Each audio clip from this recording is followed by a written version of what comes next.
À voir à Vauville du 19 au 27 août prochain, le centre de vol à voile organise un rassemblement de planeurs anciens sur l'aérodrome du Camp Manerolles. Olivier Lebert, le président du centre de vol à voile de Vauville-Hague, est avec nous. Bonjour. Bonjour. Alors avant de présenter ce qui est prévu lors de cet événement, un peu d'histoire, puisque ce rassemblement de planeurs anciens, c'est l'occasion pour vous de commémorer le centenaire des vols en planeur à Vauville. Et oui, effectivement, il faut savoir que paradoxalement, dans les années 20, après la Première Guerre mondiale, on savait faire des avions, on avait des combats aériens qui existaient pendant la Première Guerre mondiale, mais le planeur n'existait pas. On a fait de l'avion avant de faire du planeur. Et donc après-guerre, les gens qui faisaient de l'avion se sont intéressés à l'époque à ce qu'on appelait du vol sans moteur.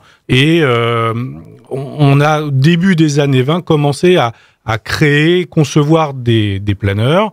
On a eu un premier congrès expérimental qui a eu lieu en 1922 dans le Puy-de-Dôme à Combegrasse. Et Vauville est arrivé l'année d'après, en 1923, au mois d'août 1923, donc 100 ans jour pour jour, où on a fait un deuxième congrès historique de vol sans moteur. Donc on n'est pas les premiers en France où on a fait du planeur. Par contre, à la différence de Combegrasse, où c'était juste un essai pendant 2 semaines, à Vauville, depuis août, même depuis janvier 2023, parce que Alexis Manerolles était venu en janvier 1923 pour faire des vols, dont un vol de record de durée de plus de 8 heures, qui était le record du monde de l'époque. Donc depuis début 1923, on a toujours fait du planeur à Vauville, ce qui en fait le premier site en France et le plus vieux site en France où l'on fait du planeur. Oui, c'est un centenaire que vous avez déjà commencé à commémorer en début d'année, justement par rapport au record d'Alexis Manerolles. Oui, absolument. En fait, Alexis Manerolles, c'était quelqu'un qui avait fait la guerre, qui était un compétiteur. Il faut savoir que à cette époque-là, pour promouvoir et développer le vol sans moteur, donc le vol en planeur, il y avait des bourses pour gagner de l'argent en fonction des performances que les uns et les autres pouvaient faire. Donc, il fallait aller le plus haut, le plus loin, rester le plus longtemps en l'air, etc. Et donc, Alexis Manerolles, sachant qu'il y allait avoir un congrès expérimental en août 1923 à Vauville, s'est dit je vais aller repérer le terrain un petit peu avant. Et donc il y est allé avec son ingénieur Perret qui avait conçu l'avion pour tester le site de Vauville en janvier 1923. Et bien lui en a pris parce qu'il a trouvé des conditions idéales pour faire du vol de pente. Il avait du vent d'ouest qui venait de la mer suffisamment fort pour que il puisse rester en l'air, et il est resté plus de 8 heures en l'air, qui était le record du monde à l'époque. Donc on a fait un petit clin d'œil en janvier dernier. Malheureusement, on n'a pas eu la météo pour pouvoir essayer de reproduire le vol, mais c'était effectivement le début du centenaire. Alors qu'est-ce qu'il a justement d'exceptionnel, donc ce site de Vauville, pour les vols en planeur? Alors effectivement, aujourd'hui, ça y pourrait peut-être paraître un peu désuet parce que on est situé au bord de la mer. Aujourd'hui, pour faire du vol en planeur de façon, on va dire efficace, peut-être un peu plus sportive et un peu plus de compétition, il faut au contraire s'éloigner de la mer pour avoir du temps et du sol plus chaud pour pouvoir voler ce qu'on appelle en thermique, c'est-à-dire le soleil qui vient chauffer le sol et donc l'air s'échauffe au contact du sol et va s'élever parce que l'air chaud est plus léger que l'air froid, comme on a dans les montgolfières. Et donc ça, à Vauville, on a ce phénomène-là, mais de façon plus basique.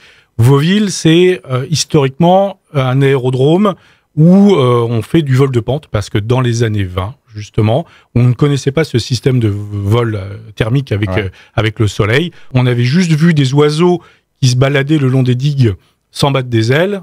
Lorsqu'on avait du vent, ils se sont dit, à l'époque, il y a quelque chose, il y a un phénomène aérologique qui fait que on a un courant qui nous porte quand on a du vent. Et donc, on a choisi Vauville, parce que l'aérodrome est situé à environ 140 mètres d'altitude par rapport à la mer. Et donc, lorsqu'on a du vent d'ouest, de Biville jusqu'au nez de Jobourg, on a toutes ces belles falaises orientées ouest-sud-ouest qui proposent, lorsqu'on a du vent, le vent est réfléchi verticalement à son contact de la falaise. Et donc, le planeur, lui, il va se placer à la verticale de la falaise pour bénéficier de ce vent qui monte. Et donc, dans les années 20, en 1923, c'est ce type de vol-là qu'on proposait.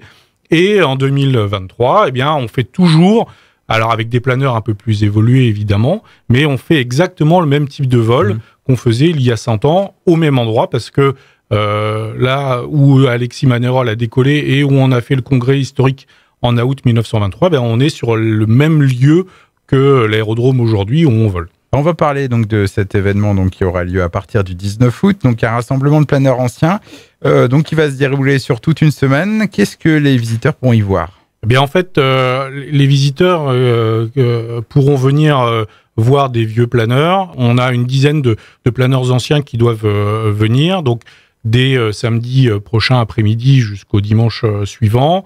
Donc, c'est pas une manifestation aérienne où on n'a pas de présentation, de voltige ou quoi que ce soit. Nous, ce qu'on propose, c'est un peu à notre image. On est un petit club, on propose quelque chose à taille humaine et de façon, je vais pas dire bucolique, mais sympathique. En fait, les gens qui vont venir vont pouvoir voir de près des planeurs anciens en exposition statique lorsqu'ils ne voleront pas.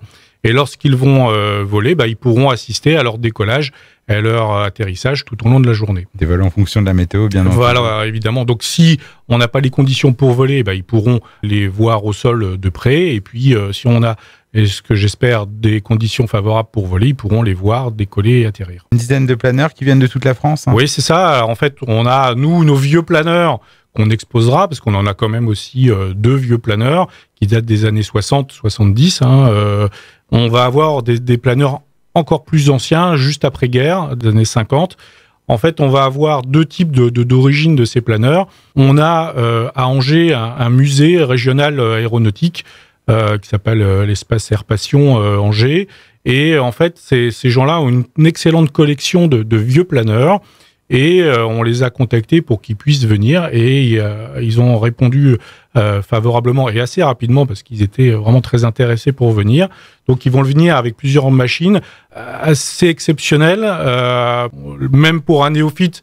Ils pourront voir des formes de planeurs un peu bizarres et ils vont venir aussi avec un avion remorqueur qui est quelque part un descendant d'avions allemands de la Deuxième Guerre mondiale. Et on a un avion qui est assez surprenant, une sauterelle, quelque chose d'assez gros, qui est assez joli et intéressant à voir. Donc ça, c'est les gens du musée d'Angers. Et puis on a l'association Dédale, qui est une association qui regroupe un certain nombre de propriétaires de vieux planeurs qui vont venir aussi pendant cette semaine à Vauville. Donc c'est du 19 au 27 août, donc ces planeurs seront visibles donc toute la semaine. Absolument. Et puis en plus de ça, il y a d'autres animations qui seront prévues le week-end. Voilà, c'est ça. Donc le week-end, on va avoir le premier week-end, on va avoir 2 associations, on va dire motorisées, qui vont nous rejoindre. On a les Vieux Pistons du Cotentin qui seront présents le premier week-end, le samedi 19 et le 20, pour présenter une vingtaine de mobylettes ou motos anciennes. Et puis, on a l'association Arc 50, Auto Rétro du Cotentin, qui va venir présenter cette fois-ci sur les 2 week-ends, le premier et le deuxième, des véhicules, des voitures anciennes associées aux planeurs. Et associé à ça, alors ça bouge encore parce que on affinera et puis ça sera disponible sur notre site internet. On a aussi des anciens, des pilotes de l'association qui sont aujourd'hui pilotes professionnels, soit pilotes de ligne, pilotes de transport, de jet d'affaires ou pilotes de chasse dans l'armée de l'air, qui viendront. On se propose d'échanger avec le public, les gens qui seraient intéressés. Là, ça s'oriente plutôt vers les jeunes, qui viennent d'avoir le bac ou qui vont avoir le bac, qui sont au lycée, qui souhaitent embrasser une carrière professionnelle dans l'aviation, de venir rencontrer nos pilotes pour avoir des conseils et puis avoir des anecdotes, pourquoi pas. Et bien sûr, ce rassemblement est gratuit. Absolument, c'est gratuit toute la semaine. Et autre chose à ajouter ?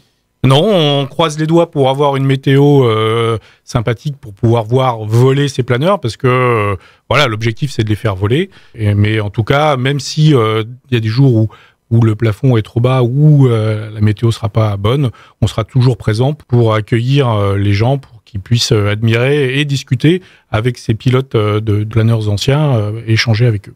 Eh bien, merci de ces précisions, Olivier Lebert, donc le président du centre de vol à voile de Vauvillhague. On rappelle donc ce rassemblement de planeurs anciens à voir au Camp Manerolles, c'est du 19 au 27 août. Au revoir. Au revoir.